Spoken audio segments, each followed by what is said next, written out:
Have you ever wondered why the Jews own all the property in America? If so, this is probably not the right video for you, but today we're going to go ahead and talk about Need for Speed Payback and Break to Drift. My findings from this video were actually really surprising. I went in this video thinking Break to Drift was going to perform a million times better than just stability control on, which is the non-Break to Drift option.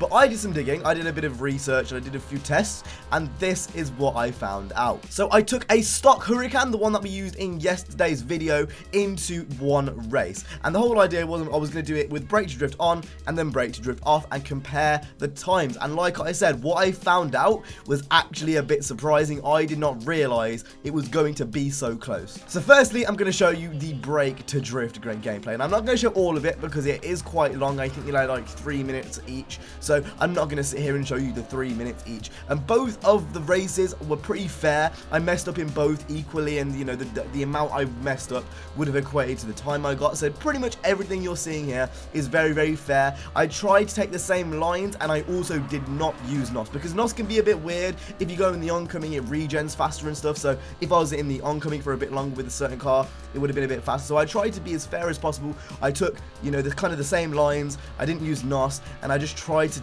kind of do both in a similar way, and I messed up once on both equally, so the kind of time that you mess up between each is the same. Now, one thing I'll notice is that they're pretty much interchangeable.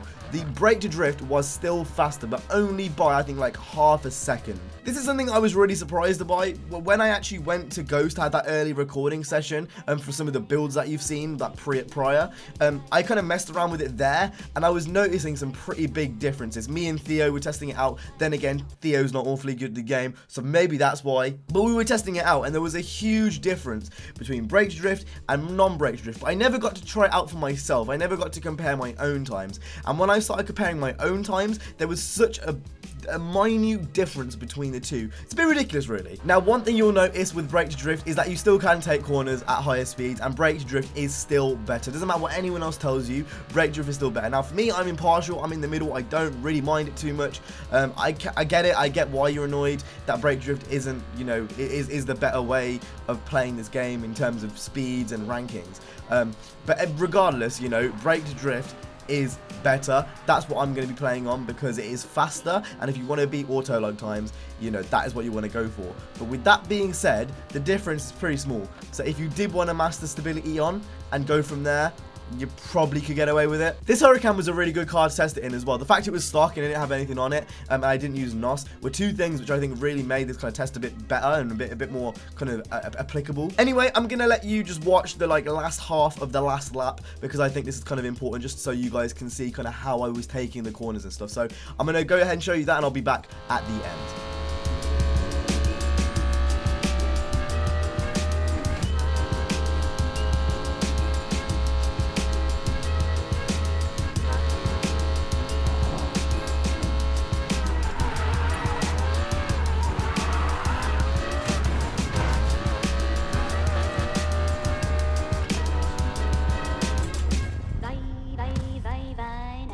So as you can see across the line in a 253.71, which is a very good score. Obviously I didn't beat my autolog recommendation because I wasn't using NOS and it was stock and stuff. But that's a good time. 253.71 was the base time to beat. So then what I went ahead and did is I went into the open world, turned stability on, and we went straight back into the race. Now, one thing I should note is that I did still use the handbrake to initiate drifts because it's kind of important that I don't want to understeer into walls. And this is something which I didn't know in the older Need for Speed games too. Using the handbrake is how you initiate drifts with stability control on, or the non-brake drift option. I'm just going to call it stability control on because it's easier. There's still an element of your e-brake and then kind of handle it in the corner and then come out, but it's very much less so than how it was before. Using the e-brake is a bit harder as well. It's got to be in the right time. You've got to kind of dab the brake before you go in and e-brake. There's a bit of skill to it. There's a bit of there's kind of a method to it that you'll learn once you carry on playing the game.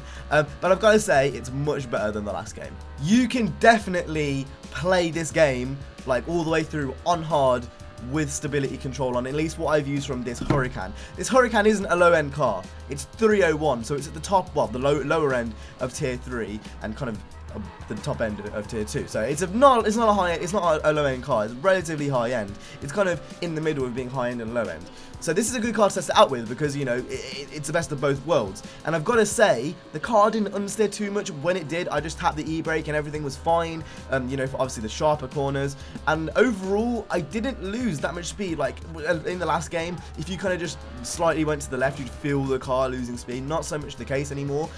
You're not going to lose speed by taking kind of a medium left anymore. Just the way that you don't have to brake to drift in this game is quite fun, and it's much more fun than the last game. And honestly, I was going into this video expecting brake to drift to have a much better time and just overall just stamp all over stability control on, but it really honestly doesn't. And the only way of you really just deciding this and trying this for yourself and deciding what you enjoy is to go ahead and test it out for yourself. So as we can see here, crossing the line in a 254.63, so just over a second, or just under a second I should say, slower than brake to drift. But again, it's a second, and to be honest, if I did do this again, I reckon I could get a faster time in stability control on than brake to drift. It just depends. Obviously, there's going to be a few anomalies because I'm not going to race the same race again, but the difference is so, like, small. I reckon you could probably master both and be really good at the game. Anyway, that's been it from me today. I hope you guys enjoyed this video. If you did, make sure to go ahead and hit the like, subscribe. I'll see you guys in the next one. You guys have an awesome, stay safe, and peace.